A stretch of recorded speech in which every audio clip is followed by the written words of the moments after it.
ओम साई राम। आप सुन रहे हैं साई फरिश्ते कविता की वाणी। बाबा आज आपके मन की हर उस बात का उत्तर देने वाले हैं जिसे आप किसी से कह नहीं पाए हैं।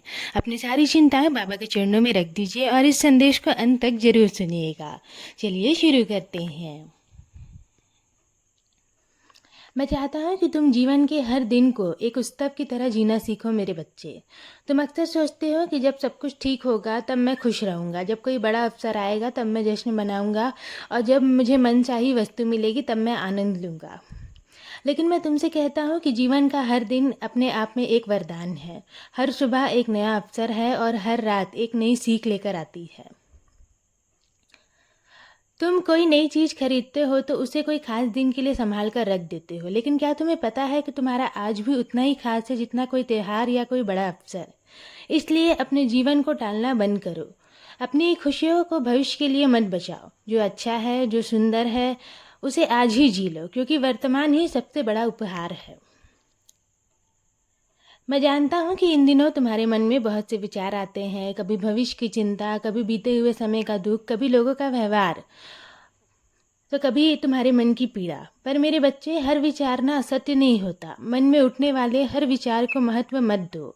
उन्हें वैसे ही आने दो और जाने दो, जैसे नदी का पानी बहता रहता है। यदि तुम हर विचार को पकड़कर बैठ जाओगे तो तुम्हारी मन की शांति छिन जाएगी। तुम बार बार सोचोगे ना कि ऐसा हो जाएगा, वैसा हो जाएगा, तो तुम्हारा मन घबराने लगेगा और तुम्हारे मन की जो शांति है ना वो चली जाएगी। इसलिए तुम शांत रहना सीखो। तुम्हें यह भी याद रखना है कि तुम्हारे जीवन का हर उत्तर तुम्हारे भीतर ही छिपा हुआ है। जब तुम्हारा मन पूरी निष्ठा और सच्चाई से किसी दिशा की ओर संकेत करे तो उस पर विश्वास करो। कई बार मैं तुम्हारे अंतर्मन के माध्यम से ही तुमसे बात करता हूँ, इसलिए स्वयं को कमज़ोर मत समझो। तुम्हारे भीतर मेरी दी हुई शक्ति है, मेरी दी हुई बुद्धि है और मेरा ही प्रकाश है। तुम अकेले नहीं हो, मैं हर पल तुम्हारे साथ हूँ। और हाँ, प्रार्थना करना कभी मत छोड़ना। जब तुम हाथ जोड़कर मुझे याद करते हो तब केवल शब्द ही नहीं, तुम्हारे भाव भी मुझ तक पहुँचते हैं। तुम्हारी एक एक पुकार मैं सुनता हूँ।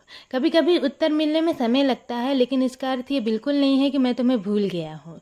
मैं सही समय की प्रतीक्षा करता हूँ, क्योंकि जो मैं देता हूँ वो केवल तुम्हारी इच्छा नहीं बल्कि तुम्हारे कल्याण के लिए भी होती है और उसमें मेरी आज्ञा होती है। और आज ना मैं तुम्हें एक और बात बताना चाहता हूँ। अपने जीवन की तुलना किसी और से मत करना। हर आत्मा की यात्रा अलग है, हर किसी की परीक्षा अलग है, हर किसी का समय भी अलग है। यदि किसी को आगे बढ़ते देखकर तुम्हारा मन बेचैन होता है तो तुरंत स्वयं को याद दिलाना कि तुम्हारे लिए जो निर्धारित है वो तुम्हें सही समय पर जरूर मिलेगा। कोई भी तुम्हारा भाग्य तुमसे नहीं छीन सकता। और मैंने तुम्हें हमेशा सिखाया है कि जब भी किसी व्यक्ति को आगे बढ़ते देखो तो हमेशा उसकी तारीफ करना, जलना नहीं। तुम्हें लगता है कि कुछ लोग तुम्हें समझते नहीं हैं, तुम्हारी भावनाओं की कदर नहीं करते, तुम्हारी अच्छाई का सम्मान नहीं करते। पर इससे दुखी मत हो। जो तुम्हें समझना चाहते हैं वो समझेंगे और जो नहीं समझना चाहते उन्हें समझाने में अपनी ऊर्जा मत खो। मैं तुम्हारे हृदय को जानता हूँ मेरे बच्चे, और मेरे लिए इतना ही पर्याप्त है। तुम कैसे हो, क्या हो, तुम्हारा दिल कैसा है, ये मैं जानता हूँ।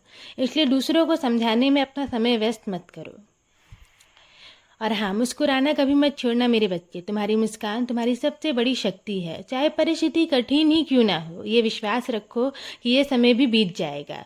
जैसे रात के बाद सुबह आती है, वैसे ही हर कठिनाई के बाद सुख भी आता है। और आज रात सोने से पहले तुम अपनी सारी चिंताएं, अपना सारा डर, अपने सारे अधूरे प्रश्न मुझे सौंप दो और अपने मन से कहो कि मेरे बाबा सब संभाल लेंगे। और निश्चित होकर विश्राम करो, मैं हर पल तुम्हारे साथ हूँ। अब अपनी आंखें बंद करो, मेरा नाम लो और शांति से सो जाओ। तुम्हारे आने वाला कल मेरी कृपा से आज से भी अधिक सुंदर, सुखद और मंगलमय होगा। अब अपने दिल को हल्का करो। मेरी कृपा सदैव तुम पर और तुम्हारे पूरे परिवार पर ऐसी ही बनी रहेगी।